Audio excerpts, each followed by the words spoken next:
the thinking is for a lot of these big companies, and I'm talking predominantly to truckers, so I mean anybody else you can kind of move on if you don't want to listen to this kind of boring talk about trucking, but what they do with the trucks is they're putting more bells and whistles in the trucks. They're putting more gimmicks and special effects in these trucks to try and make it to where the dumbest person on the planet can drive a semi-truck, and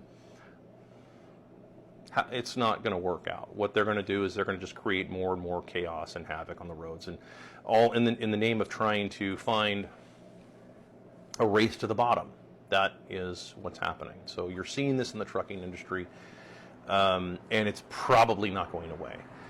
Eventually, they probably will get those speed limiters, the speed governors on trucks, where it'll be like every truck has to only be able to go 63 miles per hour. Now, you think that you can't pass semi trucks now? Wait till that shit happens. Wait until someone's got, running a slightly larger tire than another guy, and they're both doing 63, but the tire size is a quarter inch off, which is all it takes. And for 26 miles, you're behind two trucks, one of them trying to pass you, and one of them trying to pass the other, and you've got traffic backed up 10 miles.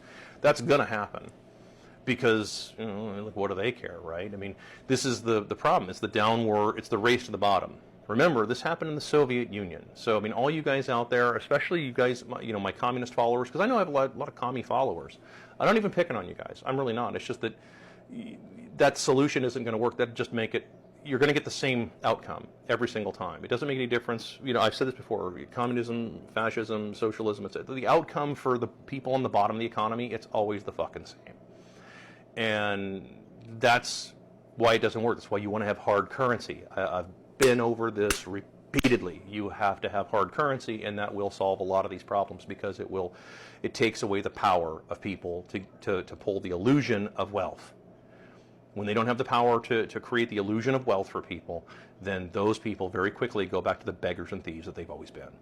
That's the truth, right? The bankers, which are your beggars and thieves, your lazy assholes, your bankers and gypsies and shit like that, dude, they will go right back to the thieves and beggars that they've always been. These are the same fucking people. And so the people who do all the work, the people who are willing to go out and drive a truck through snow and live in a little box, the guys who are willing to wake up and go pump septic tanks and shit like that, those guys will always end up making the majority of the money.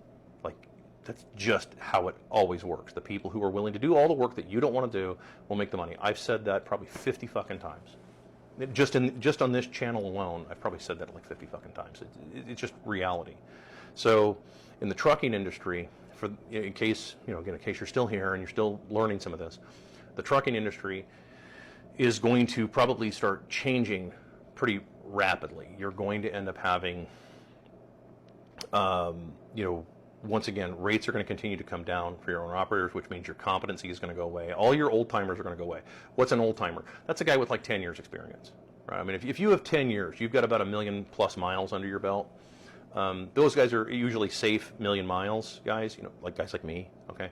They're going to go away. They're going to sell their equipment, or they're just going to turn their equipment into a hobby. They're going to, they're going to roll it into their shops and turn it into a show truck, and that's it. They're going to be gone with the fucking industry. They're not going to deal with it any longer. And then you're going to be stuck dealing with whatever they can throw in these trucks, all right? And good luck on the highways, right? And may the odds be ever in your favor, because that's what's going to be like, at a certain point. And of course, especially as the wages continue to come down, even for those people. Because remember, none of these promises can be kept to all these fucking illegals, right? And I know I've been over this too. Same thing. I hate regurgitating this shit, but it's like, for some people, they need to hear some repetition. Plus, I realize there's new people that find me, on accident. But the people that are coming in, I mean, like your competent people, the more competent they are, the more money they want. This has never not been the case. This has always been the case. And as you continue to bring these guys in and competency goes out, well, this is what you're going to end up with. So look for the trucking industry to probably change pretty drastically. Look for more and more owner-operators to just get out of the industry, or to take so few loads that you hardly ever see them on the road anymore. Freight is going to start slowing down. And by the way, freight's going to slow down anyway because demand is down. I mean, demand is overall, 1.64 birth rate, right? And declining. People are not having kids. American women are not out to here with kids anymore. They're just not. They're they're saying, no, I want to find some guy that makes $500,000 a year, who's 6 feet tall, and he's got six-pack abs and so on. And like, but are you going to have any kids with him? Well, no. Well, then what the fuck does he want you for? I mean, it's reality. I hate to get tied up into the culture war on that shit, but I mean, there's some fucking truth there. What the fuck good are you? This bomb-ass pussy? Well, I got news for you, ladies. There's lots of women with bomb-ass pussy. So, like, there was an employee of mine a long time ago, and she was talking about, like, wanting to find one of these guys to, like, these rich guys that would marry her and everything. And I said, listen to me, I'm just going to tell you the truth, young lady, because she was, pretty young and everything. And stuff. I said, I'm going to tell you the truth, young lady. There are women out there that are 10s. Like, honest to God, 10s. They've got awesome TNA. They've got perfect proportions. They've got 70% hip to waist ratio. They've got beautiful long hair. Those girls aren't even finding those guys. They're not.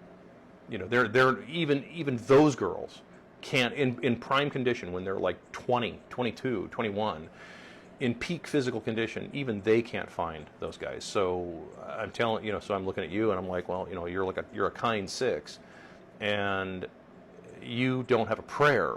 Jason Momoa is not going to fucking marry you.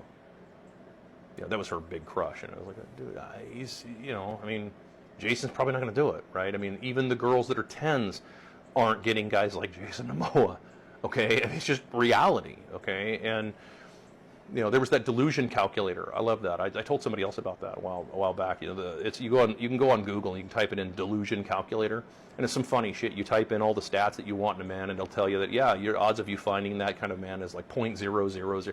Basically, you're never gonna. I mean, it doesn't exist. It's a fantasy. It's a unicorn.